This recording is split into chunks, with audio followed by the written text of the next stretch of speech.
जय हिंद, जय भारत, वंदे मातरम। नमस्कार दोस्तों, मेरा नाम है मोहित खेरा। दोस्तों, इस वीडियो में मैं बात करने वाला हूं आरक्षण पे। क्या है मैटर, क्यों अभी ये पिटीशन लगाने का चल रहा है, या किस बेस पे पिटीशन लगाने का चल रहा है। कुछ छात्रों का, कुछ छात्र जो है असिस्टेंट प्रोफेसर भर्ती में आरक्षण को लेकर पिटीशन लगाना चाहते हैं। तो पूरा इस वीडियो में बात करेंगे, तो वीडियो को शुरू से अंत तक देखिएगा और समझिएगा एक एक चीज जो मैं यहाँ पे रखने वाला हूँ।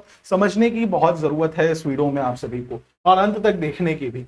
दोस्तों, 2024 में असिस्टेंट प्रोफेसर की भर्ती आई, आप सभी को पता है 2022 में आई। अभी भी उसके कई सारे इंटरव्यू जो हैं बचे हुए हैं, 6 सब्जेक्ट के इंटरव्यू बचे हुए हैं जो जल्द होने की संभावना है। लेकिन ऐसा है कि एमपीपीएससी के पास जो है बोर्ड नहीं है, तो उनके इंटरव्यू भी जो है जल्द हो जाएंगे 2022 के। अब 2024 में वैकेंसी आती है, 2024 में वैकेंसी आती है। आप देख सकते हैं ये हिंदी का है। हिंदी का इसमें पोस्ट कर दिया गया है 0, हिंदी का पोस्ट 0 है। साथ ही साथ सेम एज, अगर मैं बात करूं सेम एज आपका कॉमर्स की, सेम एज कॉमर्स की बात करूं, ये भी 2024 की वैकेंसी है ना। 2024 की वैकेंसी, इसमें भी आप यूआर का पोस्ट देख लीजिए तो 0 है। अब कहां पे दिक्कत आ रही है, क्यों लोग जो है पिटिशन लगाना चाह रहे हैं, वो ये है इसलिए रिक्तियों में से मध्य प्रदेश के शासकीय महाविद्यालयों के अतिथि विद्वानों हेतु आरक्षित पद। कितने आरक्षित पद दे रखे हैं, तो ये दे रखा है 25%। किनको दे रखा है 25%?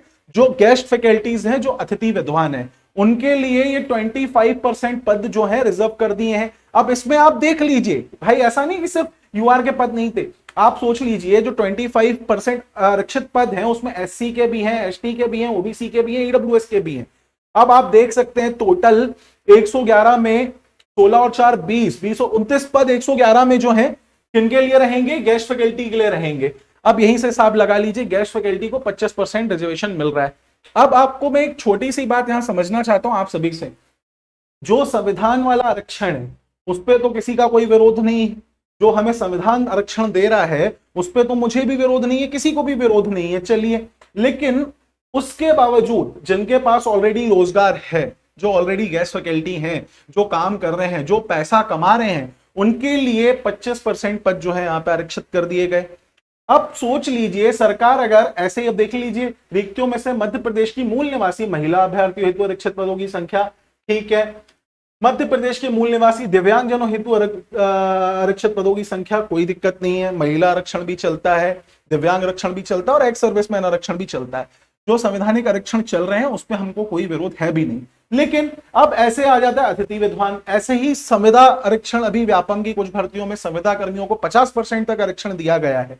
अब सोच लीजिए, आप सोचिए इतना सारा युवा जो है पढ़ रहा है। पहले तो वो पोस्ट ग्रेजुएशन करता है, पोस्ट ग्रेजुएशन में 55% से हाई होने चाहिए तभी वो एग्जाम दे पाएगा भाई एपी का। अब उसके बाद वो नेट निकालता है, सेट निकालता है, इतनी मेहनत करता है, पढ़ता है, कोचिंगों में मोटी मोटी फीस देता है, सारी चीजें करता है। उसके अलावा उसके पास क्या बच जाता है पोस्ट में, देख लीजिए आप। ये हमेशा से होता है। लेकिन पिछले बार जो गेस्ट फैकल्टीज का था उसमें मुझे कोई दिक्कत नहीं है। पिछले बार जो थे 20 मार्क्स दे रखे थे, है ना, मार्क्स दे रखे थे पिछले बार 20 मार्क्स दे रखे थे, 20 बोनस मार्क्स मिलेंगे अगर आप अतिथि विद्वान है। लेकिन इस बार क्या किया गया भैया, सीधा सीधा 25% आरक्षण जो है अतिथि विद्वानों को दे दिया गया। सीधा सीट 25% जो सीट है वो रिजर्व हो गई किनके लिए? अतिथि विद्वानों के लिए। अब ऐसे ही एक ग्रुप बना है जो आम विद्यार्थी हैं, जो गेस्ट फैकल्टी नहीं है, जो अभी बेरोजगार युवा हैं हमारे मध्य प्रदेश के या अन्य क्षेत्रों के। तो भाई उन्होंने एक ग्रुप बनाया है, वो पिटिशन लगाना चाहते हैं इसके खिलाफ कि जो गेस्ट फैकल्टी को आरक्षण मिल रहा है वो ना मिले। अब मेरे को ऐसा लगता है दोस्तों, धीरे धीरे तो अब ये आरक्षण तो गेस्ट फैकल्टी को है ही। अब मुझे ऐसा लगता है दोस्तों कि अभी गेस्ट फैकल्टी को आरक्षण दिया है, कुछ समय बाद ये लोग बोलेंगे कि भैया नेताओं के बच्चों को भी आरक्षण दिया जाए। कुछ ऐसा कानून बन जाएगा कि नेता के बच्चे भी जो हैं झंडा उठा रहे हैं, रैली उठा रहे हैं, सब कर रहे हैं, इतनी मेहनत कर रहे हैं, वो किसी विधायक सांसद के बच्चे हैं तो उनके लिए भी एक काम करते हैं, 20% आरक्षण दे देते हैं, सीटें दे देते हैं कि भैया सरकारी नौकरियों में 20% आरक्षण इनको मिल जाएगा। अब अतिथि विद्वान ऑलरेडी गवर्नमेंट जॉब में है, उनके पास एक रोजगार है, ऑलरेडी वो पैसे कमा रहे हैं। लेकिन जो बच्चा बेचारा तैयारी कर रहा है उसके पास क्या है? 0, यूआर की पोस्ट 0। देख लीजिए, अब यहां पे भी आप देख लीजिए 29 सीटें हिंदी में भी 113 में से चली गई। ऐसे ही मैं बोल रहा हूं बहुत सारे सब्जेक्ट। अभी 25% आरक्षण मुझे नहीं लगता देने की जरूरत थी। आप ऑलरेडी 20 मार्क्स दे रहे थे और गेस्ट फैकल्टी हमारी इतनी समझदार है, इतने सालों से पढ़ा रही है, उनको इतने वर्षों का अनुभव है, तो वो एग्जाम भी इजीली निकाल लेंगे।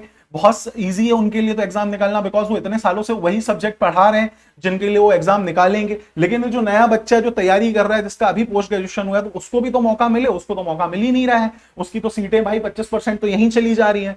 अब ये तो अन्याय हुआ उन लोगों के लिए कि जो इतने सालों से तैयारी कर रहे हैं। अब धीरे धीरे सरकार मुझे लगता है सारे पद खत्म करके आरक्षण में ही डाल देगी। संवैधानिक आरक्षण को हटा के दूसरा आरक्षण आ जाएगा कि नेताओं के बच्चों का आरक्षण, अधिकारियों के बच्चों का आरक्षण, जो ऑलरेडी कहीं संविदा में काम कर रहे हैं या कहीं और काम कर रहे हैं उनके लिए आरक्षण। तो ऐसे कर करके जो नॉर्मल पोस्ट रहेंगी, जो बच्चे हैं जो तैयारी कर रहे हैं, जो पढ़ाई कर रहे हैं, उनके लिए हो जाएंगी जीरो। मतलब ऑलरेडी अगर आपकी पहचान है तो ही आपको जॉब मिलेगी। अब ये ग्रुप बनाया गया, आप इस ग्रुप को पढ़ लीजिए। अब मैं हट जाता हूं, आप इसका स्क्रीनशॉट लेके पढ़ सकते हैं। ग्रुप का लिंक भी मैंने डिस्क्रिप्शन बॉक्स में डाल रखा है, ग्रुप का लिंक भी डिस्क्रिप्शन बॉक्स में डाल रखा है, इनके टेलीग्राम और व्हाट्सएप ग्रुप का, वहां जुड़ सकते हैं। अब भाई अच्छा वकील करना है, अच्छा वकील करना है तो क्या पैसे भी लगेंगे, है ना। तो भाई अभी सब लोग सहयोग कर रहे हैं, मैंने भी यहाँ पे सहयोग किया है, आप सभी लोग यहाँ पे सहयोग कर सकते हैं। उन्हीं का ग्रुप है, मेरा कोई स्कैन कोड बार कोड नहीं है। ये जो लोग ये पिटीशन लगा रहे हैं, अवधेश सिंह जी हैं और काफी सारे और छात्र हैं जो इसमें लगा रहे हैं। आप ये आदेश भी देख सकते हैं, 24/12/2024 को आया था कि भैया 25% अतिथि विद्वानों को जो है आरक्षण दिया जाए। तो अब इसके विरोध में जो बच्चे हैं पिटीशन लगा रहे हैं, तो आप जो भी सहयोग करना चाहें कर सकते हैं और ग्रुप ज्वाइन कर लीजिए। अगर आपको लगता है यह आरक्षण असंवैधानिक है या फिर इस आरक्षण का कोई मतलब नहीं है, तो कमेंट करके अपनी राय रखें। और मेरा निवेदन है, जो गेस्ट फैकल्टीज भी ये वीडियो देख रहे हैं, प्लीज आप अपनी भी राय रखिए। मेरा तो खुद देखिए मत एकदम सिंपल सा है, अगर ऐसा ही रहा तो आम जॉब जो है सबकी छिन जाएंगी। अभी जो गेस्ट फैकल्टी हैं वो भी बेरोजगार हो जाएंगे, जो बच्चे हैं वो तो बेरोजगार हैं ही हैं। तो इस सरकार जो ये इस तरह से पेंच लड़ाती है, या जो गवर्नमेंट इस तरह से पेंचे लड़ाती है, उनको थोड़ा सा हमें समझना होगा, इस पे रोक लगवानी होगी कि इस तरह से आरक्षण देना या इस तरह से कोई भी नियम बना देना। ऑलरेडी कुछ गाइडलाइंस भी थी, वहां पे मैं आपको डिस्क्रिप्शन बॉक्स में उसके लिंक डाल दूंगा, पीडीएफ डाल दूंगा, वो पढ़ लीजिएगा, है ना, कि क्या गेस्ट फैकल्टीज को आरक्षण मिलना चाहिए या नहीं। इस पे कुछ अदर स्टेट्स में भी केस लगे और वहां पे खत्म हो गया ये आरक्षण। और ये तो देखा जाए तो यार बिल्कुल आप सोच लीजिए, जो संवैधानिक आरक्षण है उसके विपरीत जाके इन्होंने ऑलरेडी आरक्षण दे दिया कि 25% सीटें ही अलॉट कर दी। तो आप सोच लीजिए, जब 30-32 सीटें आपकी 100 में से ऐसे ही चली जाएंगी, 70 विद्यार्थी बचेंगे जिसमें से कुछ सब्जेक्ट में यूआर की पोस्ट ही नहीं है, तो बाकी बच्चा कहां जाएगा। तो आप सभी गेस्ट फैकल्टी और जो आम स्टूडेंट भी ये वीडियो को देख रहे हैं, अपनी राय रखें। और 2024 का रिजल्ट जो है वो जल्दी आने वाला है, तो आप अपनी इंटरव्यू की तैयारी भी जारी रखिए। इंटरव्यू की तैयारी के लिए भी आप ऑल एग्जाम प्लेस के साथ जुड़ सकते हैं। डिस्क्रिप्शन और कमेंट बॉक्स में मैंने इंटरव्यू बैच का लिंक डाल रखा है, और कोई भी समस्या आती है तो नीचे दिए गए नंबरों पर आप मुझसे संपर्क कर सकते हैं। ये मेरा नंबर है 9806883688। किसी के लिए भी हम लोग यहाँ पे खड़े हैं। आप सभी अपनी समस्याएं बताएं, आपकी समस्या हम इस चैनल के माध्यम से उठाने की कोशिश करते रहे। हर बार आपको ऑथेंटिक न्यूज मिलती रही है मेरे और रोहित सर द्वारा। तो जो भी आप सभी को समस्या है, कोशिश करें कि मुझ तक पहुंचाएं, तो हम कुछ ना कुछ करके उसको इस माध्यम से उठाएं कि गवर्नमेंट तक ये बातें पहुंचे और इस पे वो गवर्नमेंट सही वर्क करना चालू करे।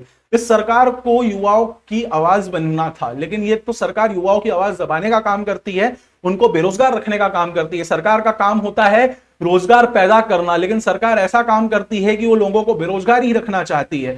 सरकार चाहती है कि लोग पकोड़े तलें और ठेला लगाएं। सरकार सिर्फ यही चाहती है कि जो किसान का बेटा है वो भी किसानी करके मजदूरी ही करे, वो आगे ना बढ़े, वो पढ़ लिख के अधिकारी ना बने, क्योंकि पोस्ट ही नहीं है। आप सोच लीजिए, एमपीएसआई 2017 से नहीं आई, ऐसे ही काफी सारे और पद हैं जो आते ही नहीं है। आप सोच लीजिए, असिस्टेंट प्रोफेसर 2017 के बाद 22 में आई, फिर 24 में आई, अभी फिर आने के आसार हैं। लेकिन आप कॉलेजों की हालत देख लीजिए, काफी सारे कॉलेज खाली पड़े रहते हैं, वहां पे शिक्षक नहीं है पढ़ाने के लिए, वहां के इंफ्रास्ट्रक्चर जो है बिल्कुल खराब हालत में है, जर्जर हालत में है, सड़कें नहीं है। तो ऐसी मूलभूत सुविधाएं जब ये सरकार हमें नहीं दे पा रही है, तो हम इस सरकार से क्या ही उम्मीद करेंगे। और ये मैं बात एक सरकार की नहीं कर रहा हूं, मैं ऑल पॉलिटिकल पार्टीज की बात कर रहा हूं। जितनी भी पॉलिटिकल पार्टीज देश में है, क्या वो बच्चों के या छात्रों के भविष्य के लिए काम कर रही हैं? क्या वो आम जरूरतों पर काम कर रही हैं? आप कमेंट करके अपनी राय जरूर बताइएगा इस वीडियो में। और वीडियो में अंत तक बने रहने के लिए धन्यवाद। ये था मुद्दा। आप जाके इस स्कैन कोड को सहयोग कर सकते हैं। आप इसका स्क्रीनशॉट, मैंने ग्रुप का लिंक डिस्क्रिप्शन में डाल रखा है, आप इस कोड को स्कैन करें ग्रुप भी इनका ज्वाइन कर लीजिए। ग्रुप ज्वाइन करने के बाद आप स्कैन करके सहयोग करना चाहें, अपना नाम लिख के आप सहयोग कर सकते हैं। पिटीशन है गैस फैकल्टी को जो 25% रिजर्वेशन दिया गया है उसके खिलाफ कि 25% आरक्षण जो है गैस फैकल्टीज को नहीं मिलना चाहिए। तो ये मैंने एक वीडियो बनाया था, काफी छात्रों का अनुरोध था कि सर इस पे आप आवाज उठाइए। बिल्कुल मैं आपके सामने वीडियो लाया। वीडियो अच्छा लगे तो सभी साथियों से शेयर कीजिएगा और गौर से समझिएगा इन चीजों को कि ये चीजें क्यों जरूरी है हमारे लिए। तो वीडियो को लाइक कीजिएगा, शेयर कीजिएगा, चैनल पे नए हैं तो सब्सक्राइब कर लीजिएगा। ऐसे ही और वीडियोस के साथ, ऐसे ही और मुद्दों के साथ आपसे मिलूंगा जल्दी। तब तक के लिए जय हिंद, जय भारत, वंदे मातरम। धन्यवाद दोस्तों।